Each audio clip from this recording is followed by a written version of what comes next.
The Seattle Kraken will return to Climate Pledge Arena with some lessons learned. Or have the lessons been learned?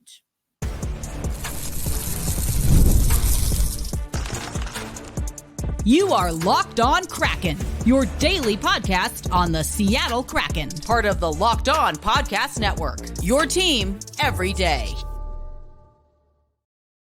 Hey, what do you say, Seattle hockey fans? Welcome to another episode of Locked On Kraken, part of the Locked On Podcast Network, where we bring you your favorite team every single day. It's been a little solemn here on Locked On Kraken, Zane, and that's just because our team is not playing particularly well. We're going to go over some things, especially ahead of Friday's home game. But first, want to let you know, listeners and viewers, that today's episode of Locked On Kraken brought to you by FanDuel. You can start the season with a big return on FanDuel. New customers can place a $5 bet and you'll get started with $150 in bonus bets if your first $5 bet wins. Visit FanDuel.com to get started. And oh, brother, where to get started with this Seattle Kraken team? They drop another game, Zane, on this road trip. They did score some goals, so that's good. They gave up a lot of goals on the penalty kill. That's not so great. And, it sounds like ahead of the game in Colorado, Zane, that Dan Bylsma was committed to, quote unquote, sending messages. And I don't know, were the messages received? Like, how are you feeling about the Kraken just overall right now? Not great. And we can go into the first topic here. It's time for a rebuild plan, as you asked. Look, I think the Kraken right now, they do seem fundamentally broken.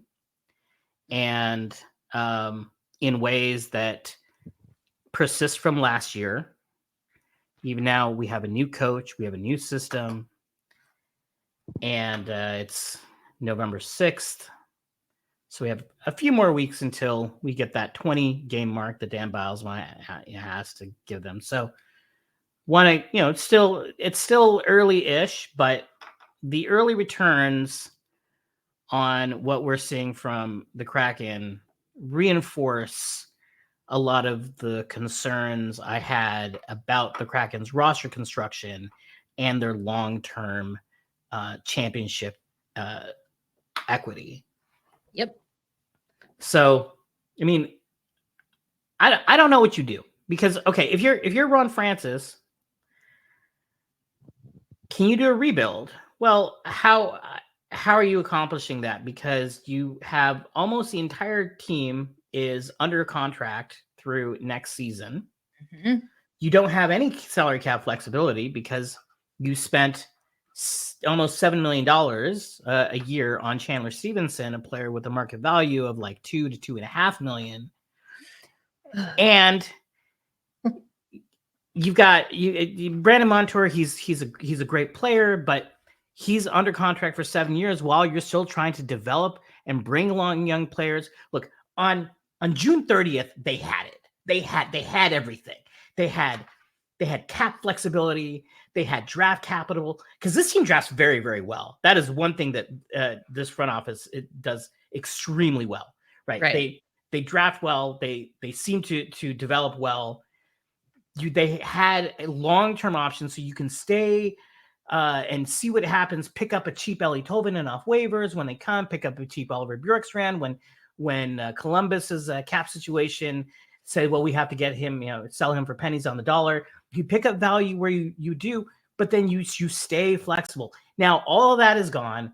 What and to what end? Why are you? What is the? It seems like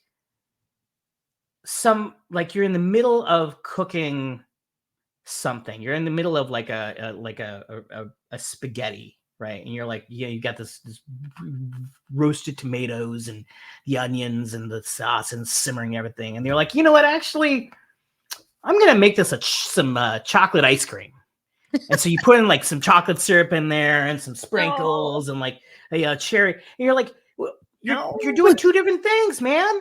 Like, are you drafting and developing for the future, or are you trying to win now? And right now they're doing both. And by doing both, you're doing neither.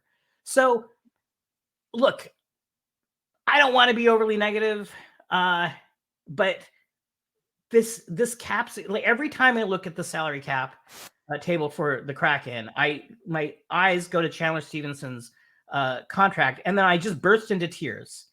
And then, it's like 20, 30 seconds of sobbing on the floor uncontrollably, and then I have to get myself back together. And then I'm like, okay. And then we look, and they're like, oh, wow. And Decord and Grubauer. So the goaltending, that's another very odd cap allocation. The salary cap really, really has handcuffed this team, and they're not going to be able to make a lot of moves because, hey, guess what?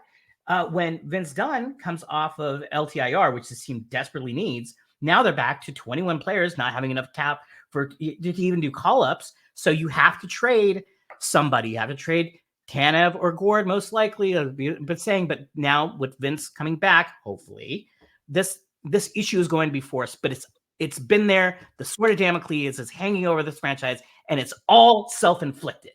Like I don't even know where to begin with what you laid down, except to say, like, same fam, same. I mean, we've been talking about it on Locked On. I talked about it this past off season. I really thought this was going to be the off season where the team was finally like, yep, we're gonna have a plan. We're going to decide what we're going to do, because as I'm listening to you, and gosh, that spaghetti and like, oh my God, a chocolate ice cream, just but also kind of apropos, like that's how it feels. Because, what I hear you saying is that, and again, this is a question that we were asking in the off season, do the Seattle Kraken actually have a plan? Because the plan seems like, what are we going for? What are we doing right now? But I guess the question that I want to ask before we get into some of the details, including Vince Dunn that you just outlined, we had some roster moves, we had some healthy scratches. I want to talk about all of that with you. But, what do you think was the impetus for the Seattle Kraken moving in the direction that they did? I mean, they got rid of a head coach. Okay. When you have a season like last season, heads are going to roll. Dave Haxtell was the understandable target. But then what was it that made the front office go so opposite, in such an opposite direction, Zane, of how it felt that they were building before? To your point, building through the draft, scouting really well, building up talent, and then they do something that the Kraken has never done, which, okay, that's not a hard thing to accomplish. It's only season 4 right now, but also something Ron Francis has never done in his history as a GM, paying out these massive contracts. Do you think they were, I don't know, what were they thinking? What kind of, it feels to me like they almost got scared into making some of these moves. One of my most reliable indicators of human behavior is when somebody's behavior changes, did their incentives change? Because people respond to incentives. And look, Ron Francis has never been a big money spender in free agency, not in Carolina, not in Seattle. He is a patient, wait and see and develop GM, which seems perfect for an expansion team. Yep. There have been some rumors that there was pressure by ownership to have the Kraken make a bit of more of a splash. I don't know if you've ever seen the terrible movie Draft Day starring Kevin Costner and Jennifer Garner. It's not good. I love it. It's a terrible movie, but the owner of the Cleveland Browns is played by Frank Langella, is talking to Kevin Costner, the GM. And he wants, and the owner's telling him, you got to make a splash. You got to make a big move to get fans in the seat. And Kevin Costner, he doesn't want to do it. He wants to do his, he wants to build patiently, but the owner is like, nope, you got to do something big. Right. And so he ends up making a subpar roster move, and then that kicks off the whole movie, and he has to try to get out of bad roster construction, which is a really niche plot for a movie. Now that I say it out loud, maybe why nobody saw it. I don't know. This really feels like that. The Sonics are ostensibly coming. You still have the Mariners. You still have the Seahawks. You know, the Sounders. You have the Storm, right? There and you know, Sounders and Storm are very successful right now. The Seahawks are always popular no matter what, right? So there are all these things. And now if the Sonics come back, that's just another thing. So it sounds like, based on other signals with season ticket renewals falling off, and some other things that we did, Allison Ballard for Davy Jones Locker Room, she did a really nice piece on this, and there was a lot of investigation and talking to people. So we got a lot of signals that says ownership isn't happy with the finances of what's happening with the Kraken. So make a splash, you know, trade your next 3 first-round picks so you can draft Bo Callahan from Wisconsin. Oh no. Oh no. So I think Ron Francis is going to get a lot of this blame here, and I suspect it's probably not what he wanted to do. I think if it was up to him, we would have just drafted Berkeley Catton, and then maybe made a few moves in free agency, some small moves or short term, but not long term deals at $7 million. That's just, so I think someone else has a thumb on the scale, and they're looking for short term versus long term, and I don't think that's wise. It's generally has not worked out in sports. Yeah. It's not the most encouraging thing. Again, just deep side. There's so much there, and we're going to talk about it, especially when it comes to roster construction. Time for a rebuild plan. It sounds like we kind of have to figure out what the actual plan is before we even know if a rebuild is even plausible, which is so unbelievably frustrating. But, if that's your jam, then we'll be talking about it. So stick around. Coming up next, though, on Locked On Kraken, Zane and I, again, going to really outline not just some of the free agency moves that we talked about, but how the roster, even from game to game, has been moving. So that's coming up next on Locked On Kraken. Today's episode of Locked On Kraken brought to you by our friends at Game Time. And listen, as someone who travels a lot, I love using the Game Time app. I always take a look when I'm heading to a new city because, listen, when I'm not watching sports and banging my head into the wall, watching the Seattle Kraken and trying to figure out what they're doing now and in the future, I do like to decompress by going to the theater or maybe going to a concert. And at Game Time, I can find prices that keep me within my budget and, just keep me decompressing from sports life. Game Time picks, filters out fluff to show you only incredible deals on great seats, so you don't have to waste time searching through thousands of tickets. So I can also save time and save money on Game Time. I also love the view from the seats. So if I'm not going to a GA concert, if I'm going to see maybe the M's play or go to a PWHL game, I can head over to Game Time and take a look at the view from my seat. So I don't have any weird, column in front of me, Zane, and stuff like that. I also like that the Game Time has the lowest price guarantee. Game Time will credit you 110% of your ticket value if you find a better price than they have on Game Time. So download the Game Time app, create an account, and use promo code LOCKEDONNHL for $20 off your first purchase. Terms apply. Again, create an account, redeem promo code LOCKED. Let me try that again.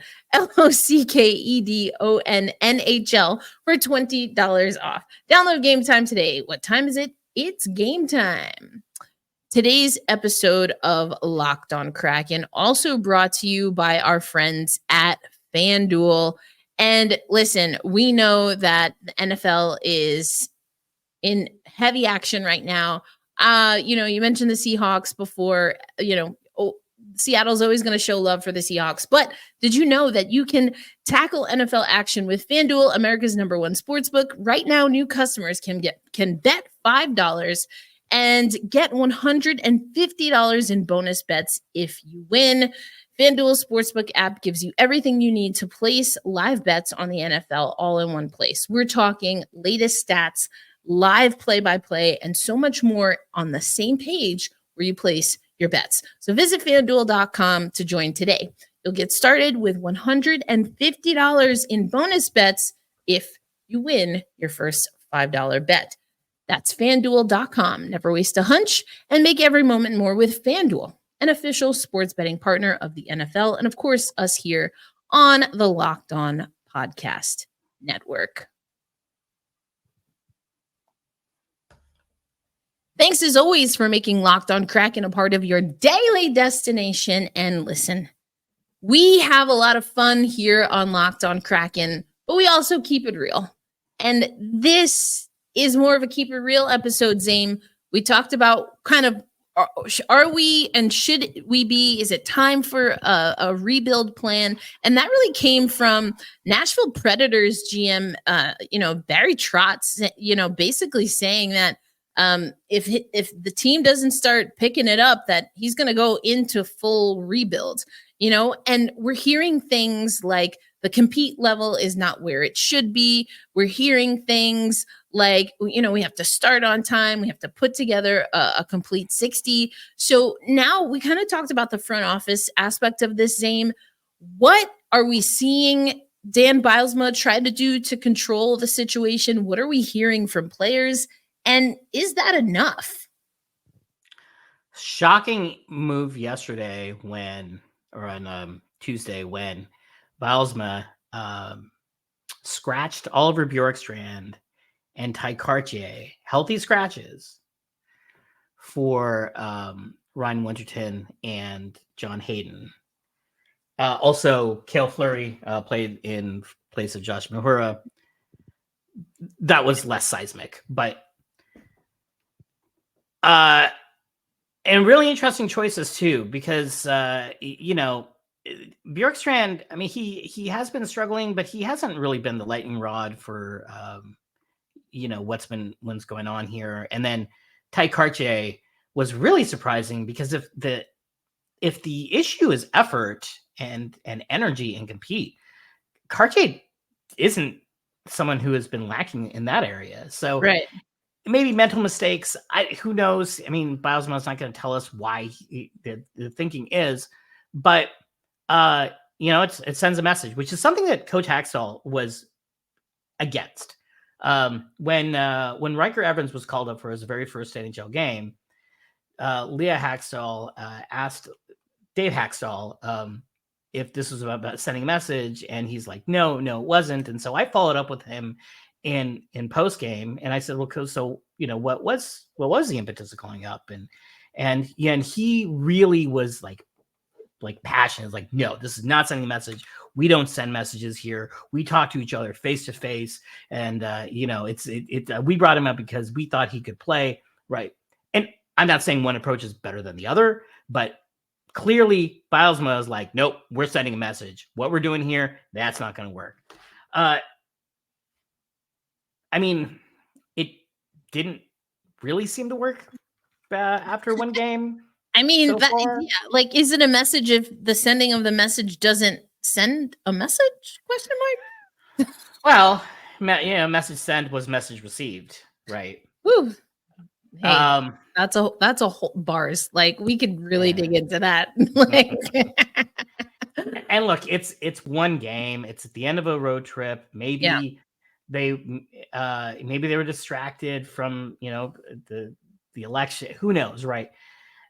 So I'm cautious before saying that the team hasn't received it yet, but we haven't seen anything so far. So if I'm looking for reasons for encouragement, I mean, the Kraken, they only gave up one 5-on-5 goal. So on 5-on-5, it was 1-1 last night. Essentially. I mean, the Kraken scored a power play goal that was not a power play goal because it was at the end. So essentially, technically the Kraken outscored Colorado 2-1, but it was really 1-1.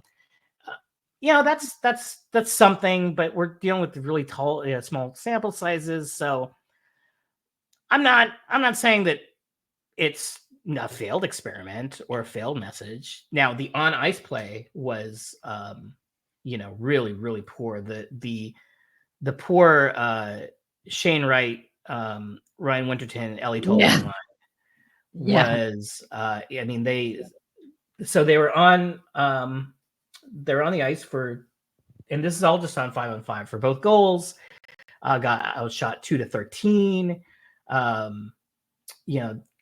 It was just really, really ugly. They had it was the expected goal share was minuscule. It's looking at it, was 7.3% expected goal share at 5-on-5. Anything below 50 is kind of bad. So 7.3. We're now. Shane Wright had a terrible game. It's the first bad game he's had this season, I think. So that's probably feels like a little bit of an outlier. Well, it's definitely an outlier. So there are some things you say, well, it actually just can't be this bad or continue to be this bad. And so we'll see. I'm not enthused, but I'm not like despondent. Yeah. Sure. Yeah. I think, I like that you mentioned that line. And I think it was Eddie Olczyk on the broadcast that was from the very first shift was noting that the Avalanche were adjusting as they needed to their line changes to take advantage of that line and of the youth in that situation. And I mean, hey, smart on Colorado. And that just goes to show how like in lockstep they are with their own systems. But yeah, like you're going to put, these, very grown Stanley Cup winning men against, a group of guys that's still cutting their teeth in the NHL. And here's the thing, and this is where, again, the frustration comes from, is that, sure, it's maybe Shane's worst game. Okay, welcome to the NHL, like I know it's not his first game or anything like that, but, you're going to have one of those games. You're going to have one of those games. But the fact that, like, if I'm seeing that as a veteran, I'm gonna pull a Michael Jordan, and I'm gonna be like, yeah, I'm taking that personally. Like I would take that personally. And, I would have liked to see some of the vets step up. I do think, I think Yanni Gourde, first of all, on the PK, Yanni's unit on the PK, it was heartbreaking. I think especially for that fourth goal, and then there was controversy with that goal. But it was heartbreaking to see that unit work so hard on the PK, but they could not get the puck out of the zone. And whether you want to call it fatigue, bad luck, timing, whatever, Colorado then is able to come back and get that fourth goal. I also think Philip Grubauer might want that one back, but just couldn't square up to it. But Yanni, obviously the frustration bubbling over for a player like that. And I think it was frustration in how the road trip is going. I think it was frustration in that game. And maybe even just some frustration that, again, like, are we going to completely have a meltdown? Is the season over? No, we're not there yet. And these are things like, how many times I've been talking on the show about urgency, about grit, 50-50 battles. I mean, these are things that you hope that you don't have to continue to reemphasize with guys that are playing hockey professionally, making millions of dollars. It's fatiguing. I'm sure it's exhausting for them to keep hearing, but like, how do you get over the hump? And I think that's what we're trying to see them do as they come back home. I know technically this is called takeaways from the Avs loss, but overall, you can't let a team like that have so many power play opportunities. You can't. You just can't. The PK has been something that the Seattle Kraken have been able to lean on.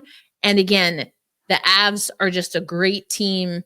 They hemmed the Seattle Kraken in their zone. I just talked about one of those examples. You're not going to be able to get away with that against a team like Colorado. But then, you really just, to your point earlier, this was a team that played well 5-on-5. So having the discipline, and I forget who it was exactly who talked about, the type of penalties, whether it was in the post-game show or in the locker room.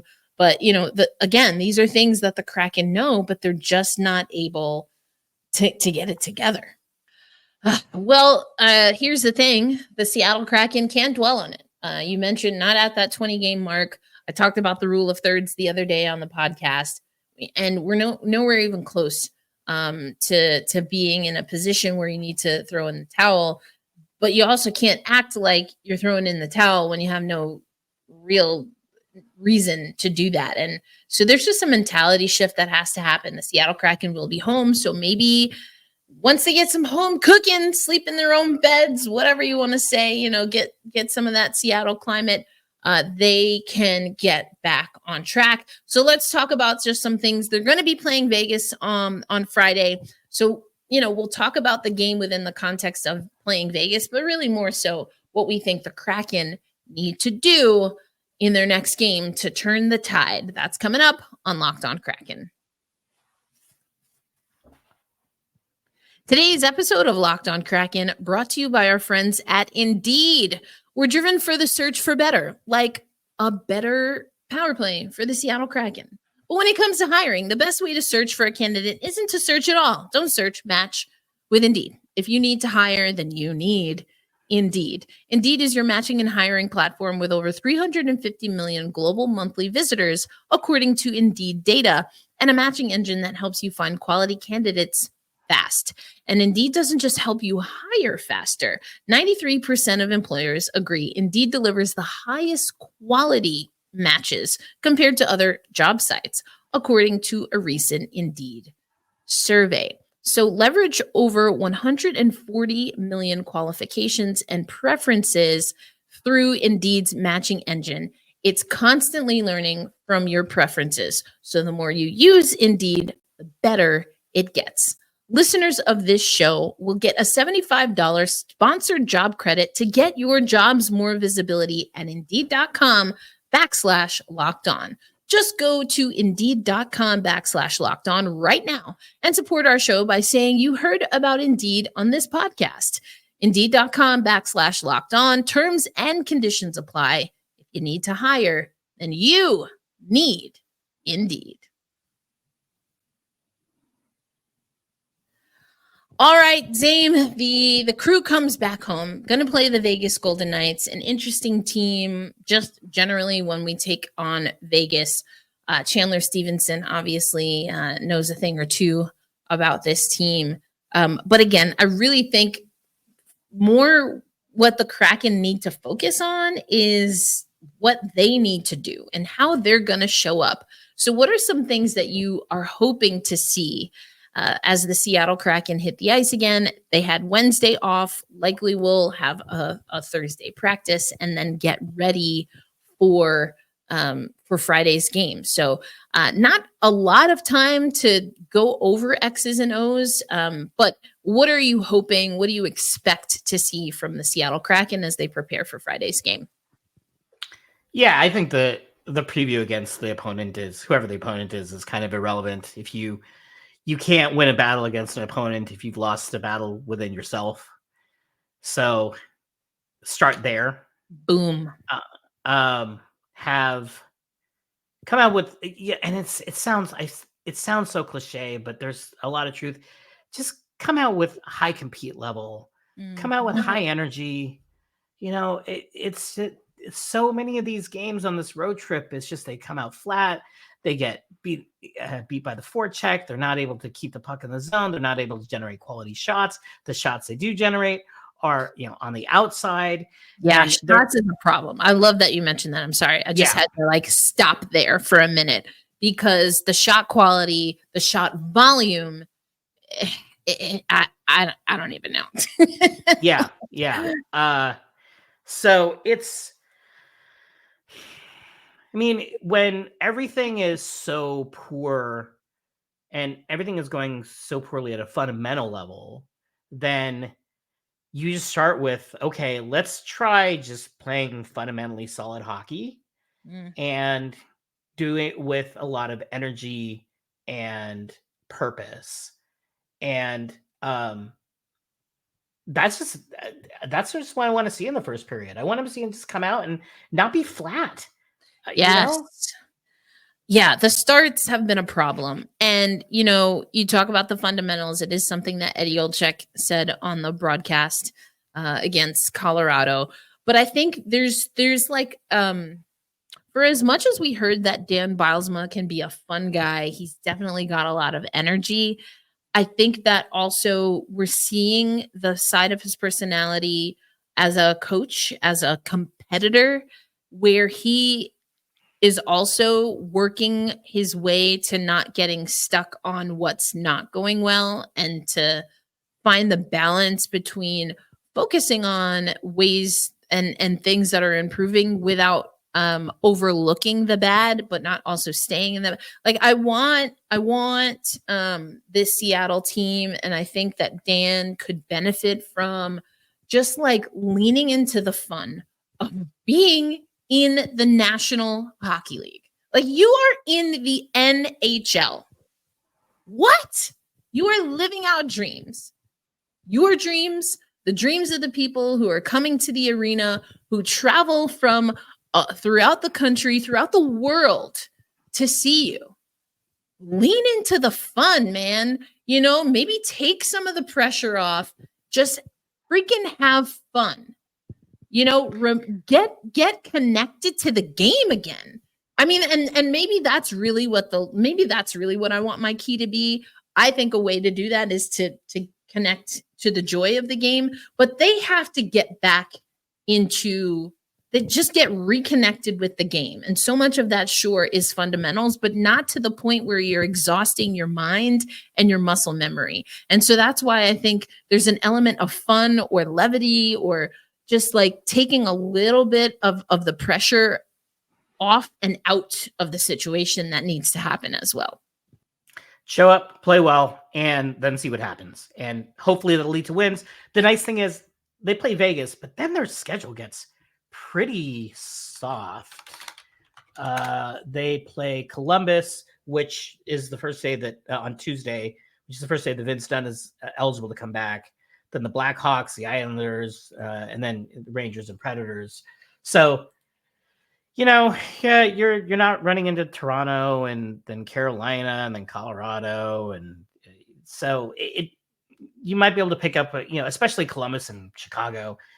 Then now you use those as get right games, and you start feeling good again, and maybe things loosen up, and people start, and then the ice cube melts, and now you're back to like figuring out, okay, how can we advance our team to get better and make a playoff push?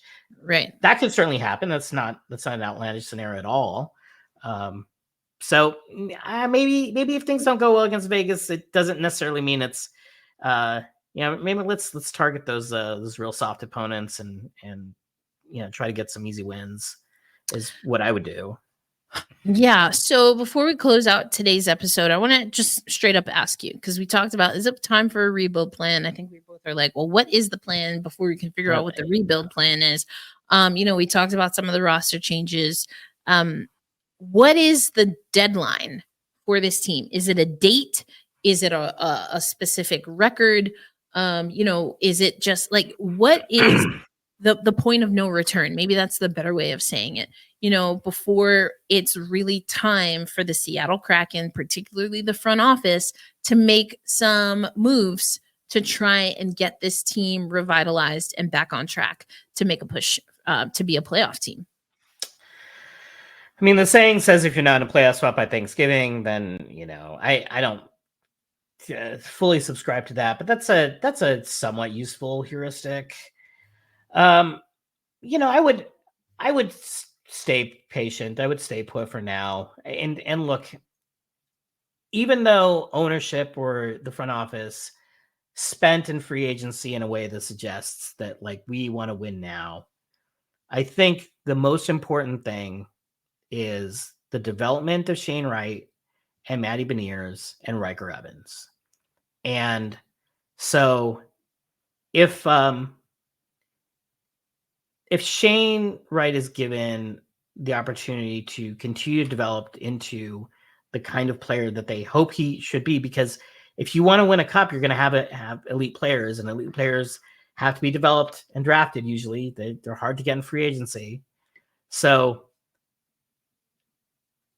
obviously I like them trying to win and build systems and build good habits and all that stuff. But also, if they're out of it by like maybe the All-Star break, then the focus becomes, I think, pretty clear of like, okay, let's get the young kids some development time. But I think we're a few months away before thinking we need to rip the Band-Aid off. Do you see a scenario in which Dan comes under heat for this team, this roster, this season going sideways? Only if it went like catastrophically, if they finish with like 52 points or something, which this team, even as much as they've struggled, is much better than that and will finish much better than that. Yeah. So no, I don't think so. I mean, the only way I could see that happening is if ownership at the end of this season decided, you know what, Ron Francis, you have to go. And then the new GM is like, well, I want to pick my own guy. Yeah. And then, but I don't think either of those things are terribly likely. So, I don't think Dan Bylsma has anything to worry about his job or anything. I think he can just freely do what he needs to do or what he thinks he needs to do for what's best for the team. And then wherever things shake out, we'll try again next year. If it doesn't work out this year. Yeah, I just, the talent on this team, like you said, is too good for this team to have such an abysmal season. And we're not saying that is what's going to happen. That being said, and the team knows this, something has to give. What that is, we don't know. And I think it will be interesting. So Ryan Winterton, Cale Fleury, and John Hayden all have been reassigned and have returned to Coachella Valley. That's not completely surprising given that some of those moves were made because the team was on the road. But also to your point, we might see Vince Dunn back as early as next week. So, but again, I've said this about Andre Burakovsky. I'll say it about Vince Dunn. We can't rely on and have, the success or failure of a team be so dependent on one singular player. Now, that is exactly what is happening. And usually that one singular player in any given game is a goaltender, and they've been holding up their fair share, more than their fair share. So now it's time for the team in front of them to really get activated. Next game will be against Vegas. Join us Friday as we get into a little bit more of the stats and the facts and what the team is saying and what they've done to prepare for that game on Friday. But Zane, thank you so much for joining us on another episode of Locked On Kraken. And make sure you check out all of the work that Zane and his crew are doing over at Davy Jones Locker Room. And of course, my name, Erica L. Ayala. I'm with you 5 days a week here on Locked On Kraken and every other Friday on Locked On NHL to talk women's hockey. Be kind to yourselves. It's been quite a road trip, quite a week. Be kind to one another. Hold fast, stay true. And on Friday, when we welcome Vegas into town, we say loud and proud, let's go Kraken. We'll catch you on the next episode. Peace out, everybody.